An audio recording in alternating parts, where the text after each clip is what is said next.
Hello everyone, I have here 3 sets that I want to show you, and I'm going to cover them all in one video because why not? They are very small and they are related to each other. They're the first 3 2019 Star Wars Microfighters. Let's start with the one on the right. This is the Naboo Starfighter, and it comes with a young Anakin Skywalker from Episode 1. And it also has the head piece of an R2-D2, not a complete R2-D2 there. Most microfighters have the ability to shoot something out, and this is no exception there, with the ability to fire off 2 flick-fire missiles, which is the standard munition for microfighters. Usually, you get 2 on the sides. They are not able to aim independent of the vehicle, but these engine pods, interestingly enough, are, so you can get those to do some non-canonical things, which can be interesting to think about. You could actually turn this into a vertical takeoff and landing looking craft that doesn't even rely on repulsors or something. That's not really intentional, obviously. Oh yeah, you can also make it spin. I heard that's a good trick. In there, little Orphan Annie has a small control panel, just that printed piece, which I think is a very good one. Glad to see again. And there's the head for R2-D2. The print that I got on this one is not terrible. Could be better, but I've had a lot worse. And this is a lot worse, yeah. This is just a fine build for what it is, but there's really not much to it, so honestly there's not much else to say about it. They didn't want to give Anakin a blaster in this set. I'm assuming because, well, I mean, look at what he did when they gave him a lightsaber. So hopefully giving him a wrench to be able to work on a pod racer or affect some repairs to the Starfighter when it breaks down will be a little bit safer. I think this is a fine representation of that character. The prints on the torso are just fine. Short legs is absolutely appropriate for this case, and there's the face, the main face that is, and there's his alternate face. I like this one better. I think this one matches him better. Lastly, at the end of the build, these are the spare pieces left over. Not much, as expected. Next up, the Sith Infiltrator. Which one did we destroy, the Master or the Apprentice? The answer is C, none of the above. He didn't destroy either of them. Darth Maul lived on. Well, he lives on here in this set, with that same crazy face once again. Let's take a look at the figure first, actually. I mean, he really looks just crazy, just out of his mind. That face. Oh, that face. Now, the print on this one isn't perfect. I think it's a little bit off-registered there. Just around the eyes, it looks a little bit stranger than usual, but overall, it gets across the intended effect. The print on the horn element that you add to the top of the head is great. You know, nice, thick, opaque red print there, possibly even a little bit brighter and better than what's on the face. So I think that's done pretty well. The prints for the torso, hip, and leg pieces I think are pretty good, if you ask me. Print on the back there does not come with a cape piece whatsoever in this set, and that's fine. And then he gets his double-bladed lightsaber, as expected, with the hilt being the painted silver piece, which is done pretty decently well here. You know, pretty good coverage for the paint on it. Unfortunately, the Interceptor build itself does not have any place to hold the lightsaber. I think it would have been easy to include it in here, but they didn't, so you'll need to customize something on if you want to add a little clip or just keep the weapon separate. I like the build of this. It's interesting. It's different. I like how they did the, what do you call those, wings kind of on the sides. They just have a little bit of angle to them, a little bit of roundness. That works out well. I do kind of wish that they had figured out a way to get this light gray here to extend around the sides, because I really like the use of the quarter round tiles there. But it's definitely not bad. Around the back, you have a suggestion of the engine exhaust that's done with the trans bright green color. You got some trans red in there, and on the underside, some more trans red and some trans clear pieces to help keep it off the ground. Rather than using the flick-fire missiles this time, you just have these stud shooters, which I think are perfectly fine.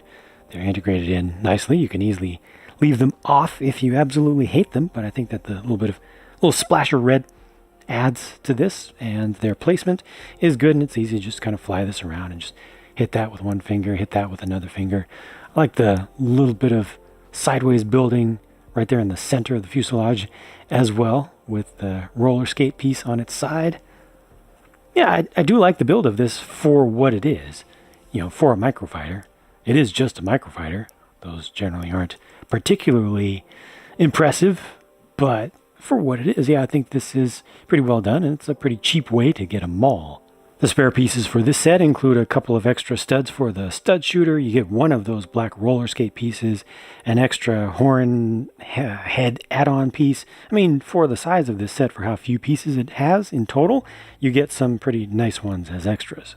Last but not least, here's the Escape Pod versus Dewback set, strangely named, but I think you can just ignore that. It's just some stuff from A New Hope, and this is some pretty nice stuff. It's pretty well executed for its size.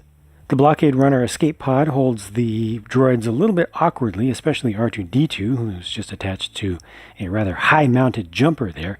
But the build of this is almost unnecessarily advanced. There are a lot of pieces that went into building this thing here. It was actually very enjoyable to put together, and I think it looks kind of nice on display, with the exception of the accommodations for the droids. I think that if you finish this up just a little bit better, you know, leave off the accommodations for those two, you can make something that looks especially cool, and it's not that difficult to do. Lots of pieces used for this. Lots of, well, pretty much the entire thing is built studs on the side. You know, this is your up, this is your normal building direction here, but yeah, a very cool thing to put together. Just, to me, it looks nicer than it needs to. Let me take these droids off. You can see just with a single occupant. And there's that one removed. So you do have this flat surface on the base of it, which can get in the way, but you can see that that's easy to leave off as well. There's a half-cylinder piece, one of those small ones that's used in printed form for the giant figures these days, to give a little extra hollowed out space. But you can see it's very easy to just fill this space here in. Maybe leave some of this off if you want, but yeah, it's fairly straightforward to convert it to something that's a little bit more complete looking. And you know, you can put this just a little bit off in the background of a scene, and it'll look like it fits in with minifig scale stuff. You know, just put that a little bit off towards the horizon relative to a minifigure that you're focusing on, and I think it works out really well. And then the Dewback is a fairly complex build itself, especially for its size. I was surprised just how much work you do to put this together, how many small pieces it has.